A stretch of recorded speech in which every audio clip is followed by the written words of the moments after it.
Hi friends, kitchen queen ಚಾನೆಲ್ಗೆ ಸ್ವಾಗತ. ಇವತ್ತು ನಾನು ನಿಮಗೆ ಕ್ರಂಚಿ ಪಕೋಡ ರೋಲ್ ಹೇಗೆ ಮಾಡೋದು ಅಂತ ತೋರಿಸ್ತಾ ಇದ್ದೀನಿ. ಸ್ಕಿಪ್ ಮಾಡದೆ ವಿಡಿಯೋ ಪೂರ್ತಿಯಾಗಿ ನೋಡಿರಿ. 2 ಬಾಯ್ಲ್ ಮಾಡಿದ ಆಲೂಗಡ್ಡೆಯನ್ನು ತೆಗೆದುಕೊಳ್ಳಬೇಕು.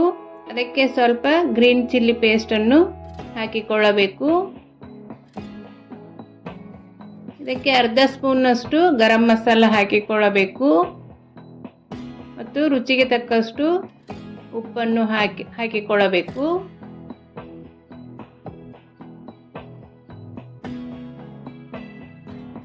ಸ್ವಲ್ಪ ಕೊತ್ತಂಬರಿ ಸೊಪ್ಪನ್ನು ಹಾಕಿಕೊಂಡು ಚೆನ್ನಾಗಿ ಸ್ಮ್ಯಾಶ್ ಮಾಡಿಕೊಳ್ಳಬೇಕು. ಈ ರೀತಿ ಚೆನ್ನಾಗಿ ಸ್ಮ್ಯಾಶ್ ಆಗಬೇಕು.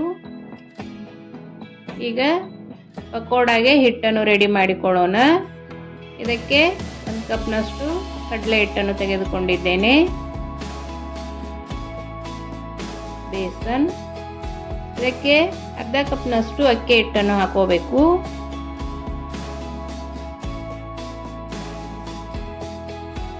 ಈಗ ಇದಕ್ಕೆ ಅಜ್ವಾನನ್ನು ಹಾಕಿಕೊಳ್ಳೋಣ. ಈ ರೀತಿ ಕೈಯಿಂದ ತಿಕ್ಕಿ ಅಜ್ವಾನ್ ಹಾಕೋದ್ರಿಂದ ಟೇಸ್ಟ್ ತುಂಬ ಚೆನ್ನಾಗಿ ಬರುತ್ತದೆ. ಇದಕ್ಕೆ ರುಚಿಗೆ ತಕ್ಕಷ್ಟು ಉಪ್ಪನ್ನು ಹಾಕಿಕೊಳ್ಳೋಣ. ಈಗ 1 ಸ್ಪೂನ್ ಚಿಲ್ಲಿ ಪೌಡ್ರನ್ನು ಹಾಕಿಕೊಂಡಿದ್ದೇನೆ. ಈಗ ಒಂದು ಅರ್ಧ ಸ್ಪೂನ್ನಷ್ಟು ಗರಂ ಮಸಾಲ ಹಾಕಿಕೊಳ್ಳೋಣ.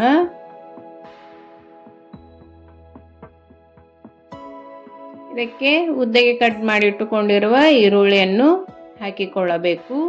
ಇಲ್ಲಿ ನಾನು 2 ಈರುಳ್ಳಿಯನ್ನು ತೆಗೆದುಕೊಂಡಿದ್ದೇನೆ.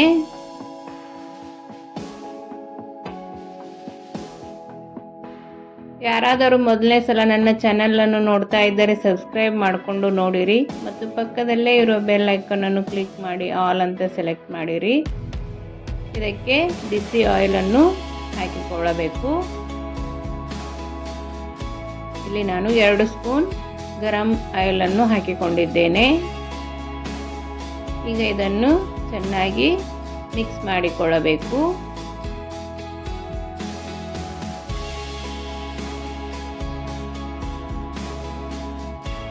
ಈ ರೀತಿ ಕೈಯಿಂದ ಮಿಕ್ಸ್ ಮಾಡಿದರೆ ತುಂಬ ಚೆನ್ನಾಗಿ ಮಿಕ್ಸ್ ಆಗುತ್ತದೆ. ಸ್ವಲ್ಪನೇ ನೀರು ಹಾಕುತ್ತಾ ಮಿಕ್ಸ್ ಮಾಡಿಕೊಳ್ಳಬೇಕು.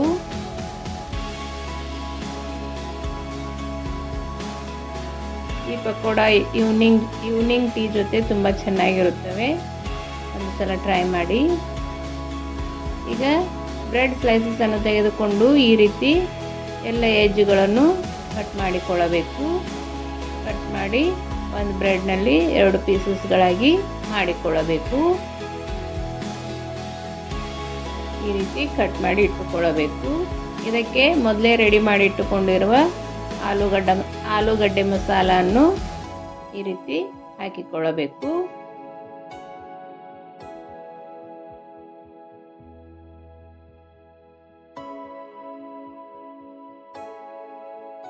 ಈಗ ರೆಡಿ ಮಾಡಿರುವ ಹಿಟ್ಟಿನಲ್ಲಿ ಈ ಬ್ರೆಡ್ ಸ್ಲೈಸಸ್ ಅನ್ನು ಚೆನ್ನಾಗಿ ಅದ್ದಿ 2 ಬದಿಯಲ್ಲೂ ಚೆನ್ನಾಗಿ ಹಿಟ್ಟನ್ನು ಹಚ್ಚಿಕೊಳ್ಳಬೇಕು. ಈ ರೀತಿ ಚೆನ್ನಾಗಿ 2 ಬದಿಗೆ ಹಿಟ್ಟನ್ನು ಹಚ್ಚಿಕೊಳ್ಳಬೇಕು.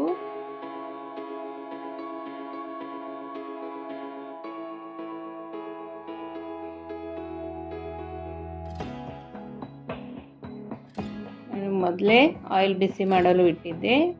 ಈಗ ಗರಂ ಆಗಿರುವ ಆಯಿಲ್ನಲ್ಲಿ ಈ ಪಕೋಡ ಹಾಕಿಕೊಳ್ಳಬೇಕು.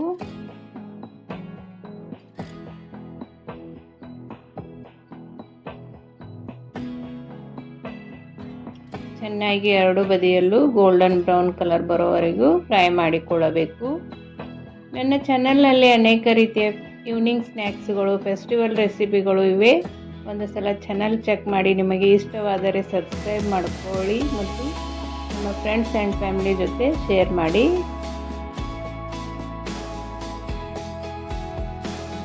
ಈಗ ಇದು ರೆಡಿಯಾಗಿದೆ, ತೆಗೆದುಕೊಳ್ಳೋಣ.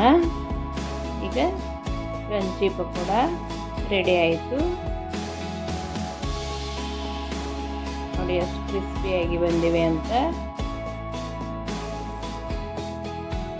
ಈ ರೀತಿ ಕಟ್ ಮಾಡಿ ಇದನ್ನು ಸಾಸ್ ಜೊತೆನೂ ತಿನ್ಬೋದು, ಇಲ್ಲ ಪುದೀನ ಚಟ್ನಿ ಜೊತೆನೂ ತಿನ್ನಲು ತುಂಬ ಚೆನ್ನಾಗಿರುತ್ತದೆ. ಒಂದು ಸಲ ಟ್ರೈ ಮಾಡಿ ಹೇಗೆ ಬಂತು ಅಂತ ಕಮೆಂಟ್ ಮಾಡಿರಿ.